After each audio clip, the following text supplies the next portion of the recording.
हनुमान चालीसा को पढ़ने का ये तरीका है, और ये तरीका आप बस 40 दिन करके देखोगे, आप पाओगे कि आपकी सारी चीजें बदल जाएगी। हम सब के अंदर हनुमान जी एक साथ काम कर रहे हैं, मुझ में आप। हनुमान जी की भक्ति सबसे उच्च कोटि की भक्ति है। भक्ति भी कैसे करनी है मैं आपको समझाता हूं हनुमान जी। इसी वजह से हनुमान जी ने अपनी छाती को फाड़ा है और वहां राम और सीता दिखाए गए हैं।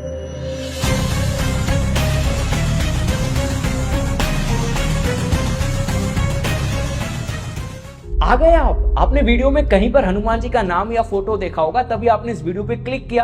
आप हनुमान जी के बारे में आज तक क्या जानते हो? आपको ये पता है ना कि हनुमान जी को हम ताकत, शक्ति, बजरंगबली, स्ट्रेंथ, पावर, इन सारी चीजों के साथ रिलेट करते हैं, राइट? अब ध्यान से देखना, ये पूरी पानी से भरी हुई बाल्टी है। अब अगर मुझे इस बाल्टी को उठा के नीचे रखना है तो मैं इसको ऑब्वियसली हाथ से उठा के नीचे रख दूंगा, लेकिन इसको उठाने के लिए मुझे ताकत चाहिए। अब जब मैं इस बाल्टी को यहां से उठा के नीचे रखूंगा ना, आप मेरी सांसों को सुनना, आपको इस माइक के अंदर सुनाई देगी।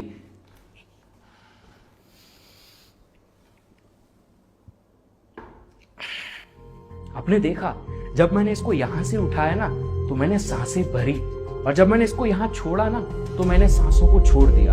अब इसको अपने दिमाग में रखना, इसको मैं रखता हूं साइड में।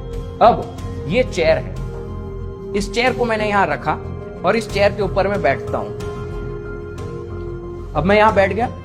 आप अगर चेयर पे बैठे हैं, आप अगर अपने बिस्तर पे बैठे हैं, या आप अगर जमीन पे बैठे हैं, जब आपको खड़ा होना होता है ना, आपने देखा आपकी सांसें कैसे होती है? ध्यान से सुनना मेरी सांसों को।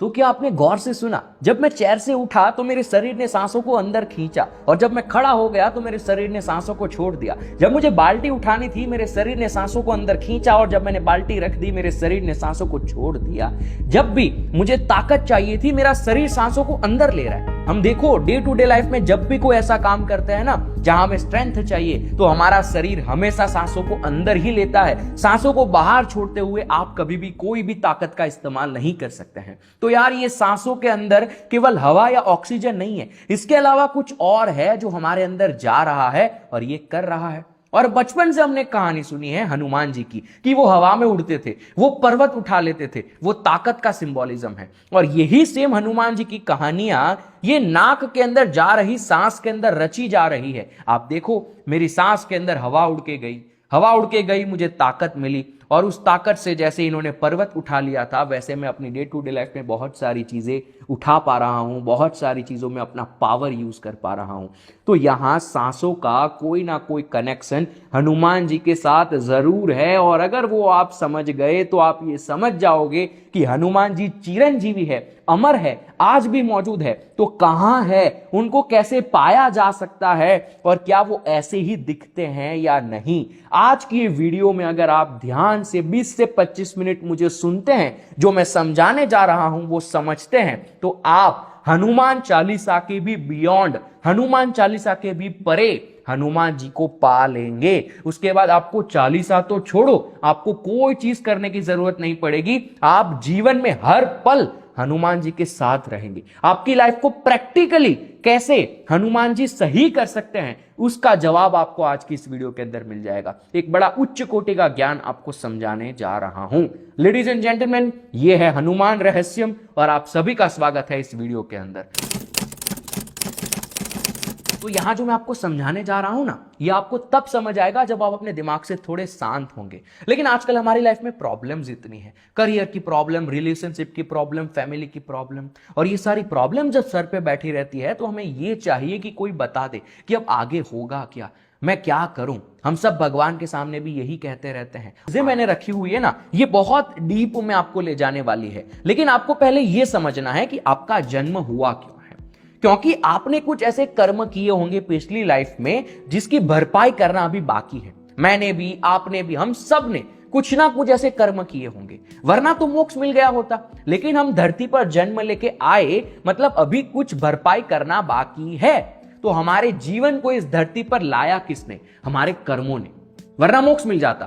तो जीवन है कर्मों की वजह से, राइट? अब ये कर्म और जीवन को हमारे शरीर के साथ किसने जोड़ा है? हम जब पहली बार जन्म लिए थे, हमने सबसे पहले क्या किया था? सांसें ली थी, और जब हम मर जाएंगे तब हम आखिरी चीज क्या करेंगे? सांसों को छोड़ेंगे। तो ये जो सांस है, ये सांस एक ऐसी डोर है जिसने हमारे जीवन, हमारे कर्म और हमारे शरीर को एक साथ जोड़ के रखा है। आपको विश्वास नहीं होता तो मैं आपको एक प्रैक्टिकल एग्जांपल देता हूं। आपने ये देखा है, लोग हमको कहते हैं जब हम स्ट्रेस में होते हैं कि आप लंबी सांसें लीजिए और सांसों को छोड़िए। जब आप लंबी सांसें लेकर सांसों को छोड़ते हैं, सांसों को छोड़ने के बाद कुछ पल के लिए, कुछ सेकंड्स के लिए हमें बिल्कुल सुकून महसूस होता है। आप जानते हैं ऐसा क्यों होता है? क्योंकि जब तक आपके अंदर ये सांसें चल रही है तब तक वो जो डोर है उसने आपको और आपके कर्म को जोड़ के रखा हुआ है। तो जब हम सांसें लेकर धीरे से सांस को छोड़ते हैं, पूरी सांस बाहर छोड़ देते हैं, तो उस कुछ पल के लिए ये जो डोर है जिसने हमारे कर्मों को हमारे साथ बांध रखा है, हमारे शरीर के साथ बांधा है, वो डोर थोड़ी देर के लिए टूट गई। इसीलिए हमें बिल्कुल शांति महसूस हुई। जब हम रात को सो जाते हैं तो हमारी ये जो सांसें है ना, ये जो डोर है, ये बिल्कुल पतली हो जाती है। इस वजह से हमें कुछ महसूस नहीं होता है। आपने देखा, रात को आप सब भूल जाते हैं। आपके माता पिता कौन है, आप कौन है, आपके कितने संबंध है, ये धरती क्या है, ये ब्रह्मांड क्या है, ये सब कुछ हम भूल जाते हैं। क्यों? क्योंकि ये सब कुछ हमें तभी याद है जब हम इस जीवन में आए हैं, जब हमारे कर्म हमारे साथ जुड़े हैं। हमारे माँ बाप के साथ हमारा जुड़ना, हमारे पैसों के साथ हमारा जुड़ना, ये सारे कर्म है और इसको हमारे शरीर के साथ सांसों ने जुड़ा है। तो जब हम रात को सोते हैं ना, ये सांसों की जो डोर है वो बिल्कुल पतली हो जाती है। उस वजह से हमें तब कुछ महसूस नहीं होता है। लेकिन वो सांसों की डोर थोड़ी सी पतली पतली है तो हम जिंदा रहते हैं। सुबह फिर से उठते हैं, फिर से सब कुछ हमारे लिए वैसा का वैसा हो जाता है। तो ये दो प्रैक्टिकल एग्जाम्पल है जो आपको ये प्रूव करते हैं कि आपकी सांसों ने ही आपको इन सब के साथ जोड़ा हुआ है। अब इसी चीज को थोड़ा सा जूम करके समझते हैं। अब मैं आपको थोड़ा और एडवांस लेवल पे ले जाता हूं। अब इन सांसों के अंदर हम जाते हैं ढूंढने के लिए कि हनुमान जी कहां है। यहां पर जो आप देख रहे हैं, यहां पर मैंने नंबर दिए हुए हैं 1 2 3 4 और ये 5 रखा हुआ है। यहां पर हनुमान जी को मैं अभी यहां पर सुला देता हूं। उनकी जब जरूरत आएगी तब मैं आपको समझाऊंगा कि वो कहां इसमें बैठते हैं। लेकिन ये 1 2 3 4 और 5, ये 5 क्या है? ये जो आपका शरीर है ना, ये शरीर केवल एक नहीं है, ये शरीर के 5 भाग हैं। ये पहला, इसे कहा जाता है अन्नमय कोश। ये जो शरीर हमको दिख रहा है, ये जो हम फील कर पा रहे हैं, खा खा के जो हम मोटे हो रहे हैं, अन्न खाते हैं ना, फूड को अन्न कहते हैं संस्कृत में, तो ये अन्नमय कोश। उसके बाद है प्राणमय कोश, इसके बारे में मैं बात करता हूं थोड़ी देर के बाद। तीसरे नंबर पे आता है आपका मनोमय कोश, यानी आपका मन। इसी वजह से हमें मनुष्य कहा जाता है, इसी वजह से हमें मानव कहा जाता है। जानवर के अंदर ये नहीं होता है, जानवर के अंदर ये 2 ही होते हैं, राइट? लेकिन हमारे अंदर मनोमय कोश है, इसी वजह से हम मनुष्य है। मन यानी आपके विचार, आपके थॉट, आपके अंदर की थॉट बॉडी, आपके अंदर विचारों का शरीर। आपने देखा, हम जब भी कुछ सोचते हैं तो हम खुद सुन पाते हैं। हम दूसरों को बोलने की जरूरत नहीं है, ना मुंह से बोलने की जरूरत है। जो सोच रहे हैं वो हम सुन पा रहे हैं। तो ये है हमारा थॉट बॉडी, मेंटल बॉडी। उसके बाद है 4th नंबर पे विज्ञानमय कोश। विज्ञानमय कोश क्या है? इसको शब्दों में समझाना थोड़ा मुश्किल है, लेकिन मैं समझाने की कोशिश करता हूं। जब आप रात को सो जाते हैं तो आप सब कुछ भूल जाते हो, लेकिन जब सुबह उठते हो तो विद इन अ सेकेंड्स आपको क्या सब कुछ फिर से याद करना पड़ता है सुबह उठ के कि इसे पंखा कहते हैं, इसे फोन कहते हैं, इसको मनुष्य कहते हैं, ये दीवार है, ये सब कुछ याद करना पड़ता है? नहीं। जैसे आंखें खुली, पूरी दुनिया जैसी थी वैसी हमारे पास फिर से आ जाती है। तो ये हमारा इंटेलिजेंस है, ये हमारे अंदर का विज्ञान है। तो ये है चौथा शरीर, विज्ञानमय कोश। उसके बाद जो 5वां है वो अलग इस वजह से क्योंकि यहां तक हम पहुंच ही नहीं पाते। आनंदमय कोश मतलब क्या? आनंदमय में आनंद जो है उसका मतलब ब्लिस होता है। ब्लिस यानी क्या?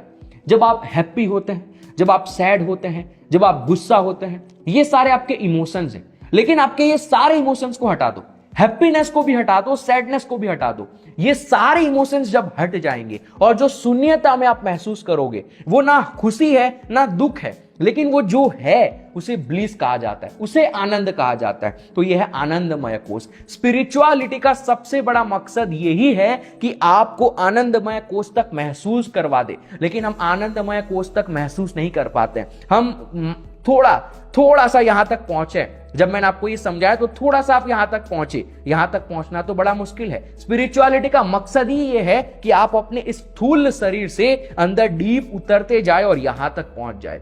और आज की जो वीडियो है ना, वो आपको यहां तक ले आएगी, इसको पूरा डिटेल में समझा देगी। क्या है ये?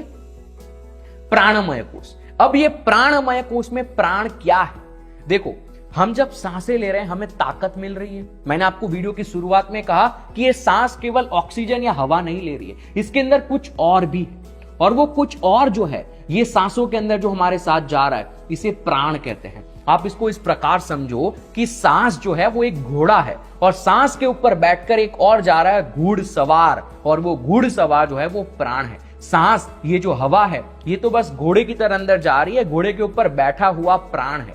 अब घोड़ा अंदर गया, सांसें हमने अंदर ली, अब वो घोड़े के ऊपर बैठे हुए प्राण हमारे शरीर में उतर जाते हैं। फिर से घोड़ा बाहर आता है, फिर से दूसरे प्राणों को लेके जाता है, फिर से उस प्राण को अंदर छोड़ देता है। ये प्राण है क्या? ये प्राण बेसिक फोर्स है जो इस पूरे ब्रह्मांड को चला रहा है। आप जितनी भी एनर्जी देखते हैं ना, उन सब एनर्जियों का भी जो फोर्स है वो प्राण है। कितनी एनर्जी होती है? Electrical energy, mechanical energy, magnetic energy, light, heat, ये सारी चीजों के अंदर एनर्जी है। ये सारी चीजों की जो एनर्जी है उसका भी जो फोर्स है वो प्राण है। इसको नहीं समझ पा रहे आप? प्राण क्या है नहीं समझ पा रहे? ठीक है, आपके शरीर के कॉन्सेप्ट में समझाता हूं। मैंने क्या कहा? आपकी सांस के साथ प्राण अंदर जा रहे हैं। सांस तो बस एक घोड़ा है, प्राण अंदर गए, प्राण अंदर उतर गए, फिर घोड़ा अकेला बाहर आएगा, फिर से दूसरे प्राण को लेकर अंदर जाएगा, फिर से घोड़ा अकेला बाहर आएगा। तो वो जो प्राण अंदर उतर रहे हैं वो अंदर क्या कर रहे हैं? वो आपके शरीर को ऊर्जा दे रहे हैं, आपके शरीर की एनर्जी को भी फोर्स दे रहे हैं, और उसे प्राण कहा जाता है, लाइफ फोर्स। अभी भी नहीं समझे? समझाता हूं प्रैक्टिकली। देखो, आप सांसें लो और सांसों को छोड़ो। अब सांसें मत लेना, रुको, देखो देखो, बिना सांस लिए भी आप जिंदा हो। आपने सांस नहीं ली तब भी आप जिंदा हो, लेकिन थोड़ी देर के लिए, थोड़ी देर में घुटन हो जाएगी। क्यों जिंदा हो आप? क्योंकि सांस के साथ अंदर आपके घोड़े पे बैठकर प्राण गए थे, वो प्राण अंदर उतर गए, फिर घोड़ा आपने बाहर फेंक दिया, सांस आपने बाहर फेंक दी, लेकिन वो प्राण अभी भी थोड़ी देर के लिए अंदर है जो हमें ऊर्जा देते हैं। वो प्राण की ऊर्जा जब तक है तब तक हम बिना सांस लिए भी जिंदा रह पाते हैं। आप देखो, जो योगी, जो एनलाइटेड लोग समाधि में चले जाते हैं, जो लोग बिल्कुल डीप मेडिटेशन में चले जाते हैं, उसको कहा जाता है निश्वास समाधि, जहां पर उनको सांस लेने की जरूरत नहीं है। क्यों? क्योंकि वो उनके शरीर की जितनी भी एक्टिविटीज है वो सारी बंद कर देते हैं। जहां जहां शरीर को ऊर्जा चाहिए वो सारी एक्टिविटीज बंद, बस थोड़ी बहुत एक्टिविटीज चलती रहती है। शायद हार्ट बीट होता रहता है या फिर शायद खून अंदर बहता रहता है। बाकी जो मेजर एक्टिविटी है, विचार और ये सारी चीजें, वो बंद कर देते हैं। उसी को समाधि कहते हैं। और तब उस निश्वास समाधि में उन्हें सांस लेने की जरूरत नहीं पड़ती। क्यों? क्योंकि हमारे शरीर में सिर्फ सांस की मदद से प्राण नहीं जाते, हमारे शरीर में इन चमड़ियों से भी प्राण जाते हैं। सूरज की ऊर्जा में भी प्राण है। मैंने क्या कहा? हीट के अंदर भी प्राण है। तो सूरज की ऊर्जा से, हमारी चमड़ी से भी अंदर प्राण चले जाते हैं। हम जो खाते हैं खाना, वो भी प्राणिक होता है। यही तो उपवास का साइंस है। उपवास के दिन हमें क्यों कहा जाता है कि काजू बादाम या ऐसे उपवास का खाना खाओ? क्योंकि जो उपवास का खाना है वो प्राणिक क्वालिटी अपने अंदर बहुत रखता है, उसके अंदर प्राण बहुत होते हैं। ड्राई फ्रूट्स हो गए, इनके अंदर प्राण बहुत होते हैं। तो हम जब उपवास के दिन बस प्राणिक फूड खाते हैं तो हमारे अंदर जो ऊर्जा है ना, उसे वो थोड़ा बढ़ाता है, स्पिरिचुअल ऊर्जा, राइट? ये शरीर की ऊर्जा जो है उसका भी जो बेस है स्पिरिचुअल ऊर्जा, उसको थोड़ा बढ़ाता है। ये प्राण है, ये प्राण है। तो ये जो प्राण है ना, वो जो समाधि में चले जाते हैं लोग, उनके अंदर ये चमड़ी से जो जाते हैं ना, उनके ऊपर वो जिंदा रहते हैं। क्योंकि शरीर की एक्टिविटी उतनी होती ही नहीं है, तो उनको ज्यादा प्राण की जरूरत नहीं है। तो जो प्राण उनके शरीर में चमड़ियों से जा रहे हैं, बस उसी पे वो बैठे रहते हैं बिना सांस लिए। सोचो, तो हमारी जो सांस है ना, वो सांस के साथ साथ उसके अंदर प्राण भी है। सांस तो बस एक घोड़ा है, ये समझ गए? अब ये जो प्राण है ना, ये प्राण ही हनुमान जी है, ये प्राण ही हनुमान जी है। लेकिन आपको ये अभी समझ नहीं आएगा, ये मैं आपको जब यहां और कुछ समझाऊंगा ना तब आपको समझ आएगा। अब फिर से यहां जाओ, ये आपका शरीर है। अब आपके शरीर को आपके मन के साथ, ये मन के अंदर हमारे कर्म है। अगर हमारा मन नहीं होता तो हमें क्या समझ आता कि ये दुनिया है, ये माँ बाप है? कुछ समझ आता? नहीं आता। तो ये हमारा जो मनोमय कोश है, ये तीसरा शरीर, मनोमय कोश, विज्ञानमय कोश, आनंदमय कोश, ये सारे हमारे एक्सपीरियंस हैं, वो हमें हमारे शरीर के साथ किसने जोड़ा है? प्राण ने। और ये प्राण हमारे अंदर कहां से आए? सांसों से। हमारे इस शरीर ने सांसों को लिया, ये शरीर ने सांस को लिया, और सांस के अंदर क्या थे? प्राण थे। तो यहां प्राणमय कोश, जैसे हमारा शरीर खाना खा के बनता है, अन्नमय कोश जो है ये अन्न से बनता है, वैसे प्राणमय कोश जो है वो प्राण से बनता है। और ये प्राणमय कोश को प्राण कौन देता है? हमारा शरीर। हम हमारे शरीर को खाना देते हैं, हमारा शरीर सांसों की मदद से हमारे प्राणमय कोश को प्राण देता है। तो ये जो प्राण है, सांस नहीं लेकिन जो प्राण है, वो डोर है जिसने हमें हमारे इन तीनों शरीर से बांध रखा है। समझ पा रहे हैं आप लोग? अगर ये नहीं हो यहां पर तो हमारा शरीर जो है वो मुर्दा हो जाएगा, हमारा शरीर जो है वो शव कहलाएगा। जब हम मर जाते हैं, हम सांसें लेना बंद कर देते हैं, तो हमारा प्राणमय कोश जो है ये धीरे धीरे पतला होता जाता है और धीरे धीरे प्राणमय कोश खत्म हो जाता है। और जैसे प्राणमय कोश खत्म हो गया, हमारे ये तीन शरीर के साथ हमारा कांटेक्ट छूट गया। इसका मतलब क्या है कि हमारी मृत्यु हो गई। लेकिन बस हमारे अन्नमय कोश की मृत्यु हुई है, हमारे इन तीन की मृत्यु नहीं हुई है। ये तीन तो अभी भी जिंदा है। जो एनलाइटेड लोग होते हैं, आपको नहीं पता, लेकिन हमारे कल्चर में जो गुरु होते हैं, जो ऋषि मुनि होते हैं, उनको जलाया नहीं जाता है, उनको नहीं जलाते। क्यों नहीं जलाते? क्योंकि वो यहां तक पहुंच गए होते हैं, तो उनका शरीर भले खत्म हो जाता है, लेकिन ये तीन अभी भी बचे हुए हैं, ये कभी मरते नहीं है, ये ऐसे कैसे ही रहते हैं, राइट? तो उनका शरीर वो जो है वो मर गया, तो उनके शरीर को उन्होंने बस दफना दिया ताकि ये तीन जो है वो उस शरीर के आसपास रहे, क्योंकि ये तीन के अंदर इनकी ऊर्जा पहुंच गई होती है। समझे आप? समझे? इसी वजह से उस समाधि, जहां पर समाधि होती है गुरुओं के आश्रम में, उस समाधि के पास बैठकर लोग ध्यान करते हैं, तो उन्हें कई बार महसूस होता है कि उनके गुरु उनके साथ है, क्योंकि उनके गुरु उनके इस शरीर के परे चले गए होते हैं। तो ये शरीर भले खत्म हो गया प्राण की वजह से, लेकिन ये तीन अभी भी जिंदा है। इसी को एस्ट्रल बॉडी कहते हैं, इसी को एस्ट्रल ट्रैवल कहते हैं।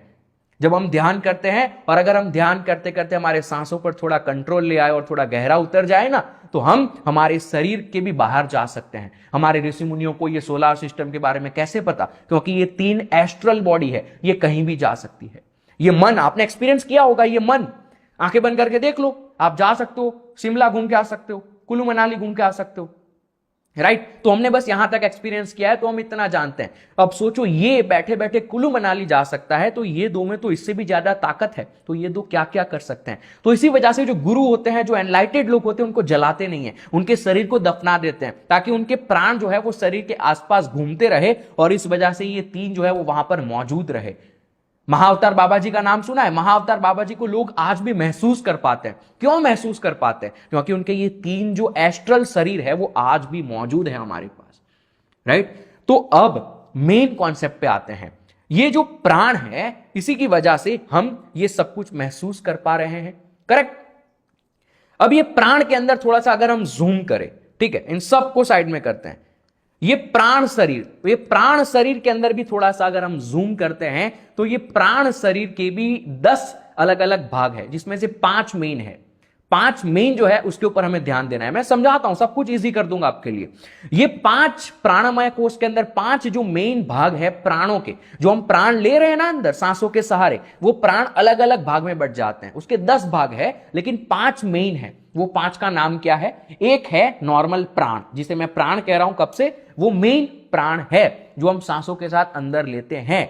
दूसरा होता है अपाना, इसे क्या कहते हैं? अपाना वायु। सबसे पहला प्राणा वायु, वायु के साथ गया हुआ प्राण। फिर ये प्राण एक दूसरी कैटेगरी में बन जाता है जिसे कहा जाता है अपाना वायु। अपाना वायु क्या करता है? आपके शरीर के निचले हिस्से से जो चीज बाहर निकालते हो, आप मल मूत्र करते हो, सेक्सुअल चीजों के टाइम पे जो लिक्विड बाहर आता है, जितनी चीजें यहां से निकलती है, वो अपाना, जो भी मैं नाम बोलूंगा ना अभी, ये सारे प्राणों के ही भाग हैं। बस उसके 5 अलग अलग डिवीजन है। मेन प्राण जो हम सांसों से लेते हैं, दूसरा अपान जो हम नीचे से छोड़ते हैं जितनी चीजें, वो अपान की वजह से। तीसरा है उड़ान।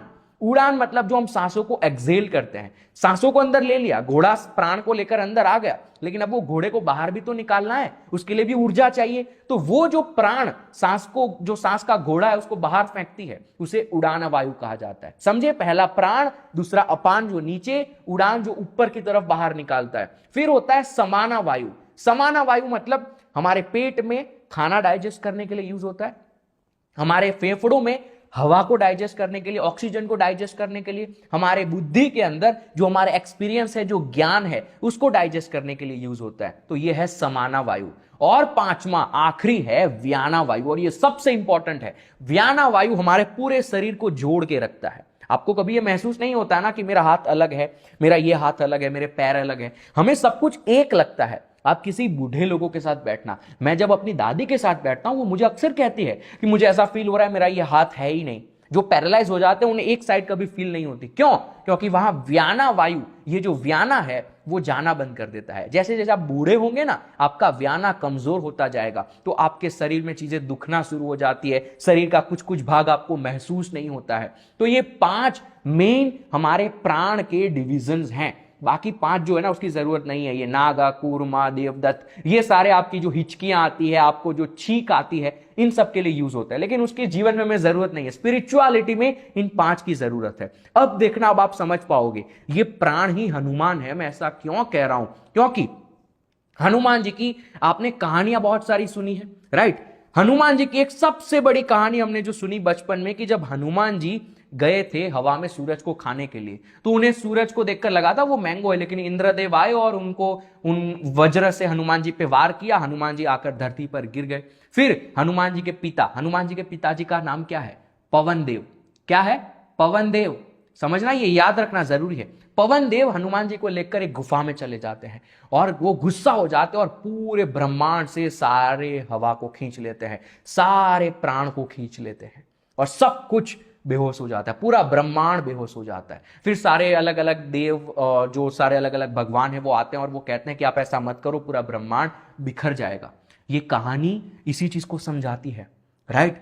हमारे प्राण जो है वो हमारी वायु से आते हैं। तो ये जो पवन देव हमारे अंदर जा रहे हैं, वो उनके बेटे पवन प्राण को लेकर जा रहे हैं, पवन पुत्र को, हनुमान जी को, राइट? तो हमारे ये जो प्राण है ना, यही हनुमान जी है। तो उस कहानी में जो बताया गया कि जब यहां से ले लिया गया पूरी हवा को, तो ये हमारा जो पूरा ब्रह्मांड है, हमारा शरीर ही हमारा ब्रह्मांड है, यही अहम ब्रह्मास्मि है। तो हमारे पूरे शरीर में सब कुछ कोई काम का नहीं रहा। कुछ काम का रहा क्योंकि ये सब कुछ बीच से टूट गया।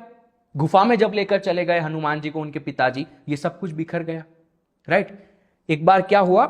एक बार हुआ ये कि हमारे शरीर के अंदर कंपटीशन हो गया। हमारा शरीर बोलता है मैं सबसे बड़ा हूं, राइट? फिर प्राण बोलता है कि मैं सबसे बड़ा हूं। अब इन दोनों की लड़ाई में क्या करे? भगवान को आना पड़ा। अब भगवान ने कहा चलो ठीक है, कंपटीशन करते हैं। पहले शरीर को बोला कि तू अपनी एक एक चीजें बंद कर दे और देखते हैं कि इंसान जिंदा रह पाता है नहीं रह पाता। उसने पहले अपनी आंखों को बंद कर दिया, तब भी इंसान जिंदा रह पाता है। कान को बंद कर दिया, इंसान जिंदा। मुंह बंद कर दिया, इंसान जिंदा। जो जो शरीर के पास है उसने एक एक करके बंद किया, लेकिन तब भी इंसान जिंदा रह पाया। फिर भगवान ने कहा प्राणमय कोष को कि भाई तू बंद हो जा। प्राणमय कोष बंद हो गया और आप देखोगे कि ये जो पूरा शरीर है वो बिखर गया। तो तब जाकर ये डिसाइड हुआ कि प्राणमय कोष सबसे बढ़िया है। और हनुमान चालीसा में एक लाइन आती है, सुमिरो पवन कुमार बल बुद्धि विद्या देहु मोहि हरहु कलेश विकार। तो आप समझे कि ये प्राण जो है ना, यही हनुमान जी है। अब आपको एक और किस्सा सुनाता हूं मैं रामायण का। रामायण के अंदर हनुमान जी का एक बीच में पार्ट आया था जहां पर हनुमान जी ने पंचमुखी अवतार धारण किया था। ठीक है, हनुमान जी की हम बात कर रहे हैं। पंचमुखी अवतार हनुमान जी ने धारण किया। वो पंचमुखी अवतार में हनुमान जी ने अपने 5 फेस निकाले। क्यों? क्योंकि उनको राम और लक्ष्मण को बचाना था और उनके सामने शर्त ये थी कि उनके 5 साइड दिए लगाए गए हैं और वो 5 दियों को एक ही बार में बुझाना है, तब जाकर वो राम और लक्ष्मण जी को बचा पाएंगे। तो उन्होंने पंचमुखी धारण किया और 5 दियों को एक साथ हवा फेंक के बुझा दिया। अब मैंने क्या बताया? ये प्राण के 5 भाग है और वो 5 भाग, एक ऊपर एक नीचे, 2 हाथों और पैरों में जाते हैं, एक सब कुछ बीच में समान करता है। ये क्या दर्शाता है? ये यही दर्शाता है कि पंचमुखी हनुमान सिंबॉलिकली पंच प्राण को बता रहे हैं। अभी भी नहीं समझ आ रहा? महाभारत देखी है आपने? महाभारत में 5 पांडव थे। महाभारत के रथ की ध्वज के ऊपर हनुमान जी थे। तो आपको यह समझना है कि हमारी सांसों के अंदर ही है हनुमान जी। हमारे सांसों के अंदर जो प्राण जा रहे हैं वो हनुमान जी है। और इनको एक्सेस कैसे किया जाता है, मैं अब आपको वो सिखाने जा रहा हूं और वो बेहद जरूरी है। इस वीडियो का मेन पार्ट है वो। आप समझ जाओ कि कैसे आप एक्सेस कर सकते हो हनुमान जी को। देखो, हमारी सांसें जब अंदर जाती है, सांसें प्राण को लेकर जाती है, लेकिन सांसें जब बाहर आती है ना, तो वो प्राण को अंदर छोड़ के आती है। अब आपको अगर अपने प्राण को एक्सेस करना है, वो यूज हो जाए उसके पहले, तो आपको जब सांस बाहर आ रही है ना, उस पल आपको अंदर जाना होगा। समझ रहे हैं आप? समझो ये महल है जिसके अंदर राजा गया घोड़े पे बैठ के। अब वो राजा अंदर उतर गया अब वो घोड़ा फिर से बाहर आएगा, और जैसे घोड़ा बाहर आएगा ना, दरवाजा बंद हो जाएगा, आप फिर अंदर नहीं जा सकते। तो आपको अंदर तब जाना पड़ेगा जब घोड़ा बाहर आ रहा है। उस सेम पल में अगर आप अंदर चले गए तो आप अपने राजा से मिल सकते हो, राइट। तो हमारे शरीर के अंदर प्राण जो है वो मेन है, हनुमान जी, लाइफ फोर्स हमारा यही है, सब कुछ लाइफ फोर्स, राइट। तो जब सांस हमें अंदर प्राण को लेकर जाती है, हमारे अंदर सांस प्राण को लेकर गई, प्राण अंदर छूट गए, सांस बाहर आ गई। जब सांस बाहर आ रही है उस पल पे आप थोड़ा सा अपने एक्सेलेशन को ध्यान दोगे ना, तो आप पाओगे आप अपने प्राण को एक्सेस कर सकते हैं। आप अपने शरीर के अंदर तब उतर पाते हो जब आपका शरीर जो है वो हवा से खाली हो जाए। अंदर हवा भरी होगी तो आपके लिए जगह नहीं है, तो हवा जब बाहर फेंक देते हो तब आपके अंदर वो जगह बनती है, तब आप अपने अंदर उतर सकते हो। तो आप दो तरीके से ये चीज कर सकते हैं। एक तो हनुमान चालीसा पढ़ते समय, अगर आपसे कुछ नहीं होता हनुमान चालीसा ही पढ़ते हो, हनुमान चालीसा को पढ़ने का ये तरीका है, और ये तरीका आप बस 40 दिन करके देखोगे, आप पाओगे कि आपकी सारी चीजें बदल जाएगी। हनुमान चालीसा में 40 लाइन इसी वजह से हैं। बाकी हनुमान जी को कैसे करना है एक्सेस, वो तो मैं आपको अभी बता रहा हूं। वो तो बस 40 लाइन के लिए हनुमान जी का हनुमान चालीसा है। अगर आप हनुमान चालीसा को ध्यान से पढ़ोगे, वो आपको हनुमान जी की यही सारी चीजें समझा रही है, लेकिन एनक्रिप्टेड है। कभी और मैं डिक्रिप्ट करूंगा हनुमान चालीसा को। लेकिन जब भी आप हनुमान चालीसा पढ़ते हैं, आपको याद तो है हनुमान चालीसा, आपको क्या करना है, आपको सांसें अंदर नॉर्मली आपका शरीर ले ही लेगा, आपको सांसें अंदर लेने पे ज्यादा ध्यान नहीं देना। हमारा सबसे मेन पॉइंट क्या है कि जब वो घोड़ा बाहर आ रहा है तब उस दरवाजे में हम घुस जाएंगे। तो सांसें तो हमारा शरीर लेता है अंदर, हमारे शरीर ने सांस ली। अब जब सांस छूट रही है ना, तब आप अपने दिमाग के अंदर, आपको मुंह से भी नहीं बोलना है, बस दिमाग के अंदर हनुमान चालीसा गानी है, आधी आधी करके। समझो, मैं अभी यहां मुंह से बोलूंगा, लेकिन आपको मुंह से नहीं बोलना है, मैं बस आपको समझाने के लिए बोल रहा हूं कैसे करना है। शरीर सांस खुद ब खुद ले लेगा, आपको उस पर ध्यान नहीं देना है। शरीर को सांस लेने दो, जितनी ले रहा है वो नॉर्मली, कोई आपको एक्स्ट्रा चीज नहीं करनी है। अब जब मैं सांसें छोड़ रहा हूं ना, तो मैं मन में, यहां से भी नहीं बोलना है, मैं बस दिखाने के लिए बोल रहा हूं।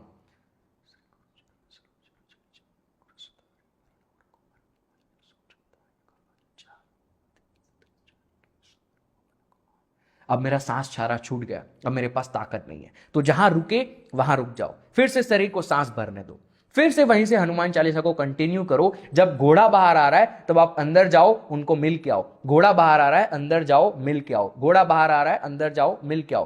पूरी हनुमान चालीसा को ऐसे बस 40 दिन तक करके देखो, आप पाओगे कि आपको किसी और साधना की जरूरत नहीं है, यही साधना बन जाएगी। और अगर आपको हनुमान चालीसा भी नहीं करनी है ना, मैं तो ये रिकमेंड करूंगा कि बिना किसी चीज का इस्तेमाल किए आप सिंपली, जब आप एक्सेल करते हो ना, उस एक्सेलेशन के दौरान आप अपने अंदर ये महसूस करो कि आप अंदर उतर रहे हो। आंखें बंद करके बैठो हर रोज, जब एक्सेल कर रहे हो, इनहेलेशन आपका शरीर खुद ब खुद कर लेगा, आपको बस एक्सेलेशन पे ध्यान देना है। जब आप एक्सेल कर रहे हो,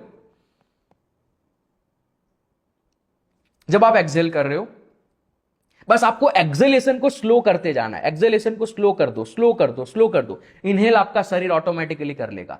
जब ये चीज सही हो जाएगी और जब आप ये प्रैक्टिस में लाने लगोगे, आप पाओगे आप अपने प्राणों को एक्सेस कर पा रहे हो, और आपके शरीर के जो 5 प्राण है वो सब सही से काम करने लगेंगे। यहां बस ये कंट्रोल पैनल है, इसको अगर सही कर लिया और इसको कंट्रोल में लाना आ गया, जो मैंने बताया इस प्रकार से आप कर सकते हो। ये बड़ी एडवांस चीज है, इसको मैं बड़े सरल तरीके से आपके सामने लेकर आया हूं ताकि आप इसको समझ पाए और आप प्रैक्टिकली यूज भी कर पाए। तो आप पाओगे कि आपको किसी चीज की जरूरत नहीं है, प्राणों को एक्सेस कर लोगे आप। प्राण ही हनुमान है, यही हनुमान। और अगर आपको ये नहीं समझना है ना कि प्राण हनुमान है, अगर आप नहीं चाहते हैं कि, अगर आप चाहते हैं कि आपको ये समझना है कि हनुमान जी है कहीं ना कहीं, टोटली फाइन। उसके पीछे भी सिंबॉलिकल रीजन है कि कहा जाता है कि वो अमर है। वो क्यों कहा जाता है अमर है? क्योंकि प्राण आपके शरीर से चले जाएंगे, लेकिन यहां पूरे ब्रह्मांड में तो प्राण है ही। आप मर जाओगे लेकिन कोई और तो प्राण ले ही रहा है। हम सब के अंदर सेम ही जा रही है चीजें, हम सब के अंदर हनुमान जी एक साथ काम कर रहे हैं। मुझ में, आप में, कोई गलत आदमी होगा उसके अंदर भी, हम सब एक ही है, और पूरे ब्रह्मांड में यही प्राण काम कर रहे हैं। तो ये क्यों कहा गया कि युगों युगों तक आप अमर रहेंगे? मतलब आपका युग खत्म हो गया लेकिन किसी और का युग चल रहा है। शायद सूरज की गर्मी का युग चल रहा है, उसके अंदर भी प्राण है, तो इसीलिए कहा जाता है हनुमान जी अमर है। तो अगर आप भक्ति में लीन है ना, तो भक्ति भी कैसे करनी है मैं आपको समझाता हूं हनुमान जी की। हनुमान जी की भक्ति सबसे उच्च कोटि की भक्ति है। हनुमान जी भक्ति का एक सिंबॉलिज्म है। मैं ऐसा क्यों कह रहा हूं? क्रिया योग के बारे में सुना है, कुंडलिनी योग के बारे में सुना है। जब हम कुंडलिनी योग करते हैं ना, तो हमें हमारी कुंडलिनी को हमारे नीचे के चक्रों से भेद के ऊपर लाना पड़ता है। शरीर में 7 चक्र है, मूलाधार, स्वादिष्ठान, मणिपूर्ण, अनाहत, विशुद्ध, अज्न और सहस्त्रार। जब हम कुंडलिनी योग करते हैं तो हमें मूलाधार से स्वादिष्ठान, स्वादिष्ठान से मणिपूर्ण, मणिपूर्ण से अनाहत, फिर विशुद्धि, फिर अज्न, फिर सहस्त्रार, इस प्रकार से सारे चक्र को भेदते हुए आना है। लेकिन भक्ति योग एक ऐसा योग है जहां पर सीधा आपकी ऊर्जा आपके अनाहत चक्र में आ जाती है। इसी वजह से हनुमान जी ने अपनी छाती को फाड़ा है और वहां राम और सीता दिखाए गए हैं। कैसे करनी है उनकी भक्ति, कैसे यहां पर आपकी ऊर्जा लेकर आनी है, इसके लिए आपको सबसे मेन चीज करनी होगी जो आजकल कोई नहीं कर रहा है। ये बड़े बड़े पॉडकास्टों पर बड़े बड़े लोग आकर ये कह जाते हैं हनुमान चालीसा के बारे में। ये आजकल पूरी सोशल मीडिया पे, आजकल पूरी दुनिया में हनुमान जी, हनुमान चालीसा को इसके साथ जोड़ दिया गया कि जब भी लाइफ में कोई प्रॉब्लम हो, हनुमान जी को याद करो। जब भी लाइफ में कुछ आपको लगे कि उल्टा हो रहा है, हनुमान जी को याद करो। लेकिन आपने देखा हनुमान जी ने रामायण के अंदर भगवान श्री राम के लिए अपना पूरा जीवन न्योछावर कर दिया, अपना सेल्फिश नेचर छोड़ दिया। मेरे साथ जो हो रहा है लेट इट बी। उन्होंने कितनी मुसीबतों का सामना किया, लेकिन उन्होंने कभी कोई चीज कंप्लेन नहीं की। अगर आप हनुमान जी की भक्ति करना चाहते हो, सबसे पहली चीज सब कुछ छोड़ दो। यह भक्ति है जो मीरा ने की। भक्ति ये नहीं है कि आपके मतलब का जब जब हो रहा है तब तब भगवान से खुश है, जब आपके मतलब का नहीं हो रहा है तो आप भगवान से दुखी हो गए। ये भक्ति नहीं है। हनुमान जी ये भक्ति का प्रतीक नहीं है। हनुमान जी सेल्फिश नेचर को छोड़ने का प्रतीक है। जब सेल्फिश नेचर को छोड़ दोगे ना, तो आपकी ऊर्जा जो है वो अनाहत में आ जाएगी। इसको मैं प्रैक्टिकली समझाता हूं आपको, समझो। हमारा मणिपूर्ण चक्र जो है नाभि के पास, वो हमारा इमोशंस का चक्र है। आपके साथ कभी ये हुआ है कि जब आप मूवी देखने गए हो और जब मूवी देख रहे हो तो आपको यहाँ कोई इमोशनल सीन आ गया और आप रोते नहीं, आप रोना कंट्रोल करते, आपको ऐसा लगता है आसपास लोग बैठे हैं, मैं रोऊंगा तो क्या लगेगा, तो आप रोना कंट्रोल कर देते हो, तो आपको यहाँ घुटन महसूस होती है गले के अंदर। हुआ है आपको? इसी के अंदर इसका राज छिपा हुआ है। समझना, आपका मणिपूर्ण चक्र जो नाभि के पास है, वहां आपके इमोशंस होते हैं। अब ये जो मणिपूर्ण चक्र है, मणिपूर्ण चक्र इमोशंस निकालता है। आप मूवी देख रहे हो, आपको ऐसा फील हो रहा है, तो आपके मणिपूर्ण चक्र इमोशंस बाहर निकालता है।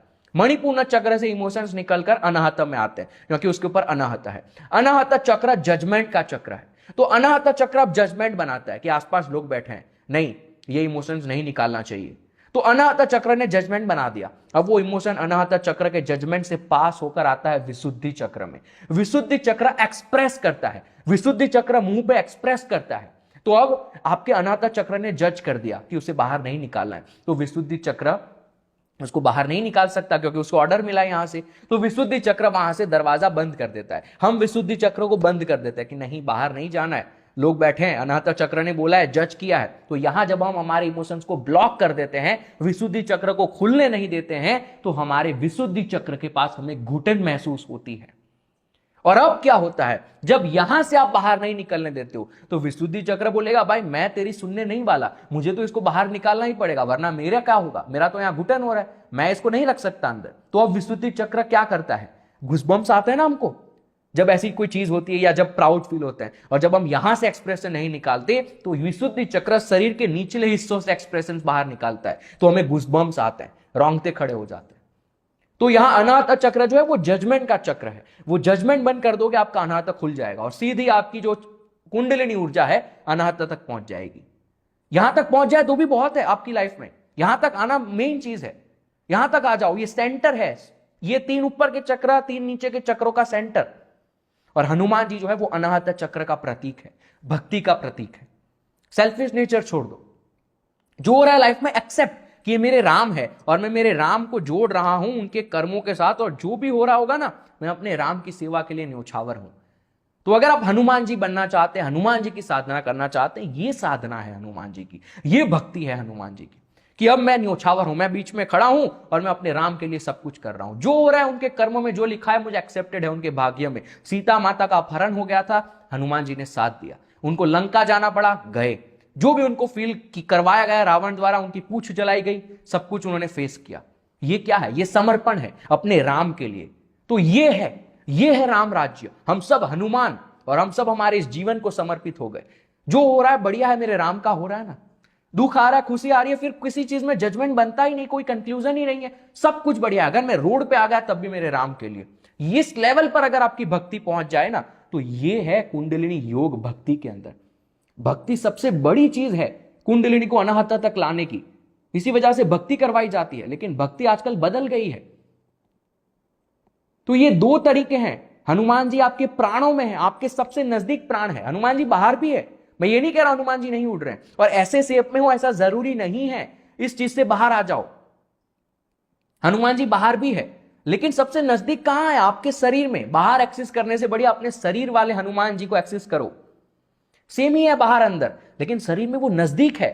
बस वो दरवाजे से घुसना है, जैसे घोड़ा बाहर आता है। तो ये टेक्निक सिखाई मैंने हनुमान चालीसा करते समय, अगर आपको करना है तो ये करो। दूसरी मैंने सिखाई, अगर आपको कुछ नहीं करना है, सिंपली कुछ नहीं करोगे तब भी हनुमान जी तो है ही। आप हनुमान चालीसा पढ़ो या ना पढ़ो, आप कोई भी गलत काम करो तब भी प्राण तो चलते ही रहते हैं, लेकिन वो धीरे धीरे प्राण डिप्लेट हो जाते हैं, फिर आपके जीवन में परेशानियां आती है। तो आप सिंपल है, कुछ नहीं कर रहे हो तब भी मैंने जो बताया, एक्सेल अपना जो है उस पर कंट्रोल ला दो, एक्सेल को स्लो कर दो, इनहेल ऑटोमेटिकली ठीक हो जाएगा। रात को नींद नहीं आती, उठते हो ना रात को ज्यादा, तो उठने के बाद अपना एक्सेलेशन बिल्कुल स्लो कर दो, एक्सेलेशन पे ध्यान दो, बिल्कुल स्लो एक्सेल करो। आप पाओगे 5 मिनट के अंदर नींद आ जाएगी।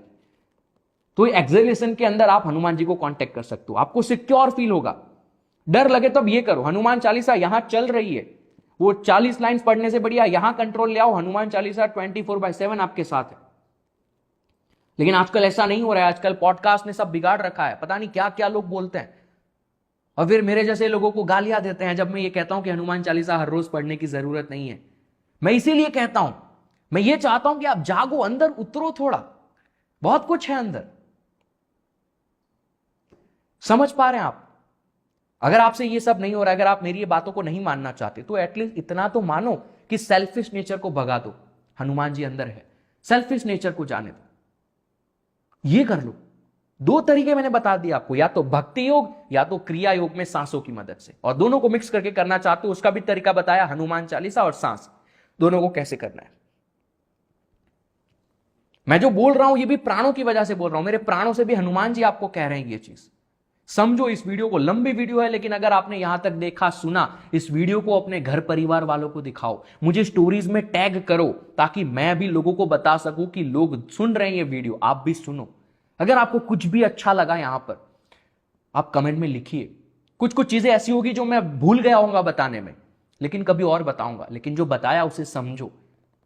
और अगर आप मुझसे पर्सनली जुड़ना चाहते हैं, लिंक डिस्क्रिप्शन के अंदर होगी मेरे व्हाट्सएप चैनल की, आप जुड़िए, वहां ऐसी चीजें और विस्तार से मैं बताता रहता हूं।